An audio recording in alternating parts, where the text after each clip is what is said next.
2025లో ఇప్పటి వరకు టాలీవుడ్ ఆశించినంతగా పర్వాలేదని చెప్పాలి. కానీ ఆగస్టు నెలపై మాత్రం పెద్ద ఆశలు ఉన్నాయి. ఎందుకంటే ఈ నెలలో పెద్ద సినిమాలతో పాటు చిన్న సినిమాలు బోలెడు విడుదల కానున్నాయి. ఈ సినిమాలేవి హిట్ అయితే బాక్సాఫీస్ కు ఊపు వచ్చే అవకాశం ఉంది. ఇక ఆగస్టులో రిలీజ్ అయ్యే ముఖ్యమైన సినిమాలపై ఒకసారి చూద్దాం.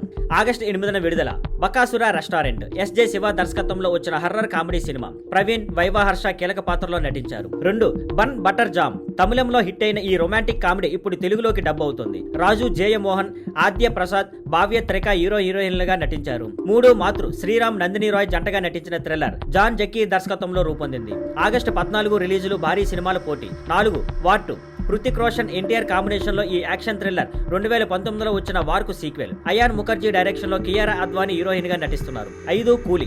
సూపర్ స్టార్ రజనీకాంత్ హీరోగా లోకేష్ కనగరాజ్ దర్శకత్వంలో వస్తున్న భారీ యాక్షన్ థ్రిల్లర్. ఇందులో నాగార్జున, అమీర్ ఖాన్, ఉపేంద్ర, షౌబిన్ షాహీర్, సత్యరాజ్, శృతి హాసన్ కీలక పాత్రలో కనిపించనున్నారు. ఆగస్టు 22 విడుదలలు. 6 పరదా. సినిమా బండి ఫేమ్. ప్రవీణ్ కండ్రేగుల డైరెక్షన్ లో వచ్చిన ఈ lady oriented cinema Anupama Parameswaran, Sangeetha, Darshana Rajendran ముఖ్య పాత్రలో నటించారు. Interesting teaser. కొత్త తరహా ప్రమోషన్లు హైలైట్ అయ్యాయి. 7 మేఘాలు చెప్పిన ప్రేమ కథ.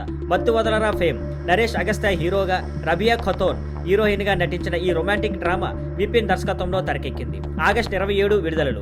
8 మాస్ జాతర. రవితేజ మరోసారి తన మాస్ స్టైల్ తో వెండి తెరపై సందడి చేయబోతున్నారు. భాను భోగవరపు దర్శకత్వంలో రూపొందిన ఈ చిత్రం వినాయక చవితి రోజున విడుదల కాబోతుంది. హిట్ కొడతాడా అనేది ఇప్పుడు ట్రైన్ లో హాట్ టాపిక్. సుందరాకాండ. నారా రోహిత్ నటించిన ఈ చిత్రం చాలా కాలంగా ఆలస్యం అవుతూ వచ్చింది. ఇప్పటికైనా ఆగస్టు 27న రిలీజ్ కు రెడీ అయ్యింది. వెంకటేష్ నిమ్మలపూడి దర్శకత్వం వహించగా శ్రీదేవి, విజయ్ కుమార్, ప్రీతి వాఘిని కీలక పాత్రలు పోషించారు. ఇక చూద్దాం ఈ సినిమాల వల్ల ఆగస్టు తెలుగు సినిమాకు గోల్డెన్ మంత్ అవుతుందా లేదా అన్నది. Thank you for watching. Please like, share and subscribe.